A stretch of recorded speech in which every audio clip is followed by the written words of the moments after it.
Hi everyone, wings academy के ई platform पर आप सभी साथियों का हार्दिक स्वागत और अभिनंदन है। साथियों, करंट अफेयर्स की क्लास जो आगामी सभी प्रतियोगी परीक्षाओं के लिए अति महत्वपूर्ण होने वाली है। आज है 11 मार्च 2023 और आज के दिन जितने भी इंपॉर्टेंट क्वेश्चन बन सकते हैं हम इस वीडियो के अंदर कवर करने की कोशिश करेंगे। आशा करता हूं कि मेरे सभी साथी स्वस्थ होंगे, मस्त होंगे और अपनी तैयारी को बहुत बेहतरीन तरीके से कर रहे होंगे। साथियों, आज का मोटिवेशनल कोट्स है जो आपको ऊर्जावान बनाएगा, चेहरे पर मुस्कान लेकर के आएगा। कोई काम कितना ही कठोर क्यों ना हो, जिद और दृढ़ विश्वास से जरूर पूरा किया जा सकता है। क्या है मोटिवेशनल कोट्स? कोई भी काम कितना भी कठोर क्यों ना हो, अगर आपके अंदर जिद है, दृढ़ विश्वास है, दृढ़ संकल्प है, तो उस काम को जरूर पूरा किया जा सकता है। मैं हमेशा कहता हूं कि नामुमकिन कुछ भी नहीं इस दुनिया में। बदल दो जो हालात हैं। आप हालात बदलने की कोशिश करो, हालात को कोसने की कोशिश ना करें, हालात को बदलने की कोशिश करें। हर दिन नया सीखने की कोशिश करें और आगे बढ़ने की कोशिश करें। कितना भी कोई कठिन रास्ता क्यों ना हो, जरूर सफल होता है। इसी मोटिवेशनल कोट्स के साथ में हम शुरुआत करते हैं साथियों आज के इस सेशन की बहुत जानदार और शानदार तरीके से। साथियों, पहला क्वेश्चन आपके सामने ये रहा। हाल ही में CISF का 54वां स्थापना दिवस कब मनाया गया? 8 मार्च को, 10 मार्च को, 9 मार्च को, या साथियों इसमें से कोई नहीं?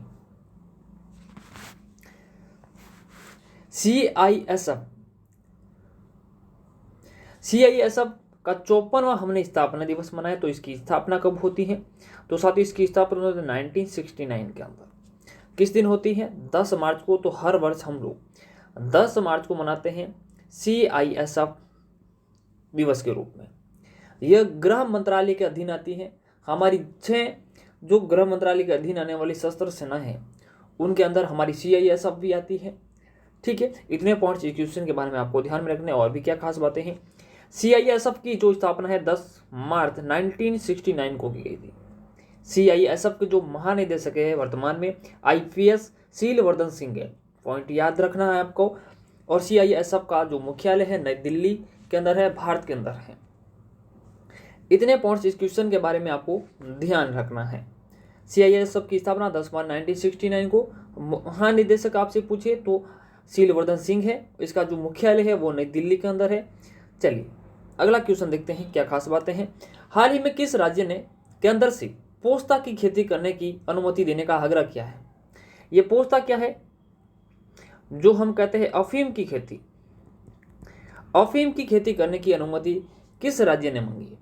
वैसे तो देखा जाए तो प्रति हेक्टेयर की बात करें तो 53 किलो यानी कि 53 kg मध्य प्रदेश और राजस्थान के अंदर इस अफीम को उगाया जाता है प्रति हेक्टेयर। ये गवर्नमेंट की अनुमति है। और मैं बात करूं यूपी की यानी कि उत्तर प्रदेश की, तो वहां पर 45 किलोग्राम प्रति हेक्टेयर इसका उत्पादन करने की अनुमति है। अब और कौन से राज्य ने पोस्ता की खेती का अनुमति मांगी है गवर्नमेंट से? तो इसका सही जवाब है वो है ममता बनर्जी की जो सरकार है, जहां पर पश्चिम बंगाल इसका सही जवाब है। कौन सा? पश्चिम बंगाल के अंदर। अफीम से क्या बनता है? अफीम के अंदर जो लेटेक्स होता है उनसे क्या बनती है? बहुत सारी जो दर्द निवारक दवाइयां हैं वो बनती है। इसलिए ये अफीम काफी इंपॉर्टेंट भी है। चलिए, पश्चिम बंगाल की मुख्यमंत्री ममता बनर्जी ने 10 मार्च को कहा कि उन्हें केंद्र को पत्र लिखकर राज्य में पोस्ता यानी कि अफीम की पोपियम कल्टीवेशन और अफीम की खेती की अनुमति देने का आग्रह किया है। सीएम ने बताया कि ऐसा होने से राज्य के लोग पोस्तों से यानी कि अफीम से तैयार व्यंजनों का आनंद ले सकेंगे। इसका ज्यादा सेवन करने से दुष्प्रभाव भी होते हैं, काफी महंगा होता है। जिस समय कोविड था उस समय इसका जो प्रति किलोग्राम इसका जो भाव थे वो 2 से 2,500 रुपये थे। वर्तमान में इसके जो भाव है वो 1500 kg पर kg है लगभग। इसलिए लोग इसको करना पसंद भी करते हैं। लेकिन ये ऑल ओवर देखा जाए तो इस स्वास्थ्य के लिए हानिकारक भी खेती है। अगर ज़्यादा लोग अफीम अपनाएंगे तो ज़्यादा लोग नशा करेंगे। नशे की गिरफ्त में देश ना आए, इसलिए इसको narcotics drugs and psychotropic substances के अधिनियम के तहत इनको विनियमित किया जाता है। और इसकी जो भारत में अफीम की खेती को 1985 के अंदर यानी कि 1985 के अंदर किस अधिनियम के तहत बनाया गया था? Narcotics drugs and psychotropic substance अधिनियम के तहत इसको क्या किया जाता? विनियमित किया जाता है ना। इस पॉइंट्स को आपको ध्यान में रखना है। चलिए अगला क्वेश्चन क्या है? हाल ही में किस राज्य ने सबसे बड़े हस्तलिखित नोट्स का गिनीज वर्ल्ड रिकॉर्ड बनाया है? केरल, महाराष्ट्र, असम या साथियों इसमें से कोई नहीं? साथियों उसका जो सही जवाब है हस्तलिखित नोट्स। ये हस्तलिखित नोट्स बनाए हैं और वो बनाए हैं आसाम में। वहां का जो स्वतंत्रता सेनानी, एक सेनानी यानी कि जो सेनापति, क्या नाम आता है उनका? बोरफुकन। और उनकी जो 400वीं जयंती वहां पर मनाई गई थी। ये बोरफुकन कौन है? बोरफुकन मुगल सेना को 17वीं शताब्दी में परास्त करने वाला अहोम साम्राज्य के सेनापति लचित बोरफुकन की हमने 400वीं जयंती मनाई। कौन सी जयंती मनाई? 400वीं जयंती। अहोम राजा कौन था उस समय असम का, इस क्षेत्र का? सर्वगदेव। क्या नाम आता है? अहोम सर्वगदेव। इनका वो सेनापति था कौन? बोरफुकन। और इन्होंने बोरफुकन ने भारत से मुगलों को भगाने के लिए सबसे अहम योगदान निभाया और इसकी 400वीं जयंती मनाई गई। और इस 400वीं जयंती पर असम की सरकार की घोषणा थी कि हस्तलिखित जो निबंध है वो लिखना गया था। और इस जयंती पर बोरफुकन की जयंती पर 42 लाख लोगों ने क्या लिखे? निबंध लिखे, हस्तलिखित निबंध लिखे। इसलिए इनको क्या है? वर्ल्ड रिकॉर्ड बना है। इसका क्या बना है? गिनीज वर्ल्ड रिकॉर्ड के इसका नाम दर्ज हुआ है। सबसे बड़ा ऑनलाइन फोटो एल्बम बना। ठीक है, इतने पॉइंट्स इस क्वेश्चन के बारे में आपको ध्यान में रखना है। चलिए अगला क्वेश्चन क्या है? हाल ही में ईएमई इकाई की कमान संभालने वाली पहली महिला अधिकारी कौन बनी? अब ईएमई क्या है? इलेक्ट्रॉनिक्स मैग्नेटिक और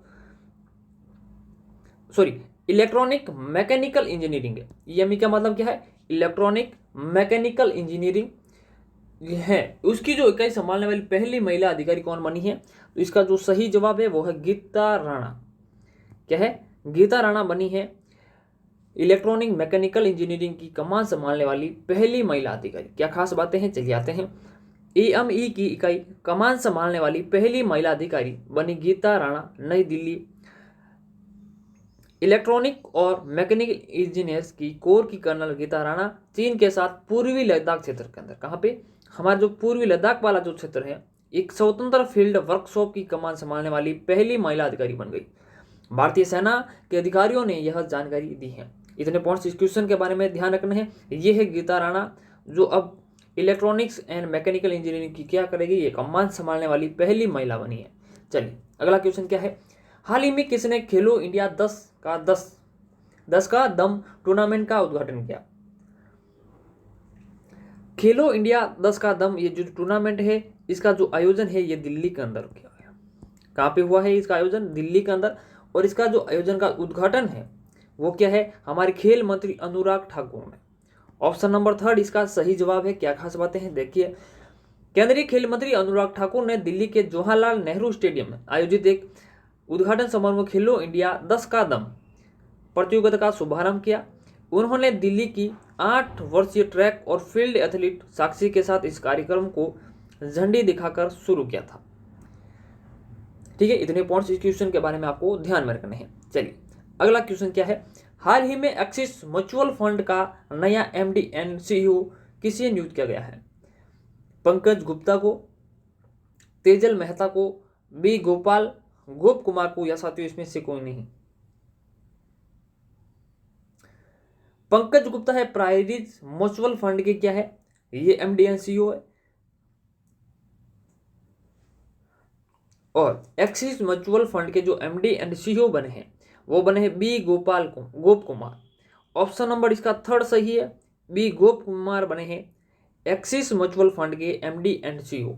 इतना पॉइंट्स इस क्वेश्चन के बारे में आपको ध्यान में रखना है। चलिए अगला क्वेश्चन क्या है?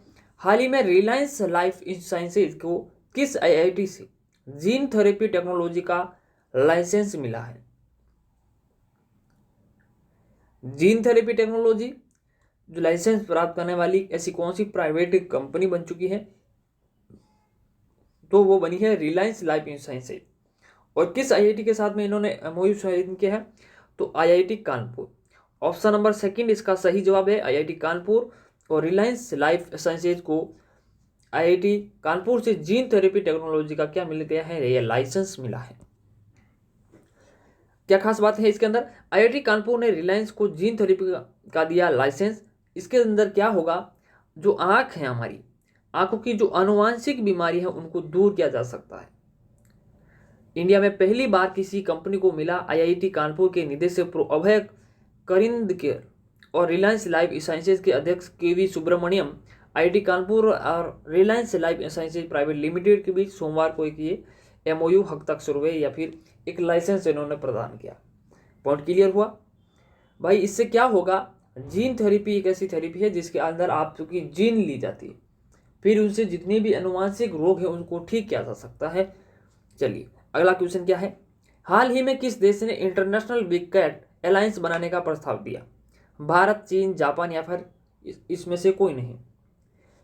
इंटरनेशनल बिग कैट अलायंस ये क्या है सब, इंटरनेशनल बिग कैट अलायंस एक बड़ी संस्था होगी, यानी कि उस देश की जहां पर बड़े जो भी शेर है, चीता है, तेंदुए हैं, ऐसे जानवरों को उस देश के अंदर संरक्षण दिया जाएगा ताकि इनकी भविष्य के अंदर संख्या कम ना हो। इसके लिए ये किस देश ने प्रस्ताव पारित किया है इंटरनेशनल बिग कैट अलायंस का, तो हमारे देश भारत ने इंटरनेशनल बिग कैट अलायंस का प्रस्ताव पेश किया है। चलिए क्या खास बातें हैं इसके बारे में, भारत ने बिल्लियों की रक्षा के लिए अपने नेतृत्व में एक मेगा वैश्विक गठबंधन शुरू करने और $100 मिलियन लगभग 8,000 करोड़ रुपए से भी अधिक का निवेश का आश्वासन दिया है।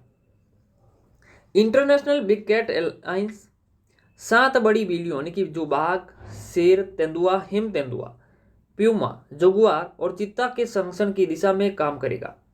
इस गठबंधन की सदस्यता 97 रेंज देशों के लिए खुली रहेगी। इसके अंदर जो भी देश इसके अंदर भाग लेना चाहता है वो भाग ले सकता है, जिसमें अन्य इच्छुक राष्ट्र, अंतर्राष्ट्रीय संगठन आदि भी इसके अंदर शामिल हो सकते हैं। इतना पॉइंट्स इस क्वेश्चन के बारे में आपको ध्यान में रखना है। आपसे पूछे कि भाई इंटरनेशनल बिग कैट अलायंस क्या है, तो इसके अंदर 7 बड़ी जो बिल्लियां हैं, जो बाघ है, शेर है, तेंदुआ, हिम तेंदुआ, प्यूमा, जगुआर और चीता, इन 7 के नाम भी आपको याद रखने हैं, ठीक है। और इसके अंदर इंडिया कितना खर्च करने वाली है, $100 मिलियन, ठीक है। चलिए अगला क्वेश्चन क्या है, हाल ही में किस राज्य के स्वास्थ्य मंत्री ने एक नया स्वास्थ्य कार्यक्रम आरोग्य महिला शुरू किया है। आरोग्य महिला जो कार्यक्रम है किस राज्य सरकार ने शुरू किया है, साथियों इसका जो सही जवाब है वो है तेलंगाना। ऑप्शन नंबर 3 इसका सही जवाब है। तेलंगाना के स्वास्थ्य मंत्री ने आरोग्य महिला कार्यक्रम शुरुआत की है। क्या खास बात है इसके बारे में देखते हैं। तेलंगाना के जो स्वास्थ्य मंत्री है उनका नाम है टी हरीश राव। क्या नाम आता है, टी हरीश राव ने बुधवार को अंतर्राष्ट्रीय महिला दिवस के मौके पर महिलाओं के लिए आरोग्य महिला नाम से एक नया स्वास्थ्य कार्यक्रम शुरू किया है। क्या है होगा इसके अंदर, कार्यक्रम के तहत प्रत्येक मंगलवार को शुरू में 100 स्वास्थ्य केंद्रों पर महिलाओं की जांच की जाएगी और उन्हें मुफ्त में दवाइयां उपलब्ध करवाई जाएगी। अब तेलंगाना की सरकार के द्वारा वहां के स्वास्थ्य मंत्री ने घोषणा की कि ये आरोग्य महिला कार्यक्रम होगा, जिसके अंदर 100 स्वास्थ्य केंद्रों पर यह अभी शुरुआत में शुरू किया जाएगा और इसके अंदर महिलाओं को मुफ्त में दवाइयां उपलब्ध होगी। अगर महिलाओं को यदि आवश्यक हो कि आगे की चिकित्सा की देखभाल की उनको जरूरत है तो रेफरल अस्पतालों में भी उनको भेजा जाएगा। इतने पॉइंट्स इस क्वेश्चन के बारे में आपको ध्यान में रखने हैं। चलिए अगला क्वेश्चन क्या है, हाल ही में आई रिपोर्ट के अनुसार कुपोषण से पीड़ित गर्भवती महिलाओं की जो संख्या में कितने प्रतिशत की वृद्धि हुई है। महिलाओं को उनका पौष्टिक आहार नहीं मिलता, यानी वे जब गर्भवती होती है उनको अच्छे आहार की जरूरत होती है, बड़े बड़े अच्छे न्यूट्रिशन की जरूरत होती है, अच्छे पोषण की जरूरत होती है, वो उनको नहीं मिलती है, जिससे वो कुपोषण के शिकार हो जाते हैं। वो खुद भी हो जाते हैं और अपने साथ में बच्चों को भी कुपोषण का शिकार बना लेती हैं। तो इस भाई तक कितने परसेंटेज की ये जो वृद्धि हुई है एक साल के अंदर, तो वो हो गई है आपके 25%। ये आंकड़ा काफी डराने वाला है। कुपोषण से न केवल वो महिला उसके बच्चे के ऊपर भी इसका इफेक्ट पड़ता है। ये इसके अंदर 25% की एक साल के अंदर वृद्धि हो चुकी है। इसके लिए सरकार को और संस्थाओं को, गवर्नमेंट या फिर नॉन गवर्नमेंट लोगों को ज़्यादा कदम उठाने चाहिए। इतने पॉइंट्स डिस्कशन के बारे में आपको ध्यान में रखने हैं। Thank you for watching my video. अगर ये क्लास साथियों आपको अच्छी लगती है, हेल्पफुल लगती है, तो अपने साथियों के साथ में शेयर जरूर करें। अगर आप हमारे चैनल पर नए हैं तो चैनल को सब्सक्राइब जरूर करें। अपना और अपनों का ख्याल रखें। मिलते हैं एक अगली क्लास के अंदर। तब तक हंसते रहिए, मुस्कुराते रहिए और अपनी तैयारी को और बेहतर करते रहिए। जय हिंद।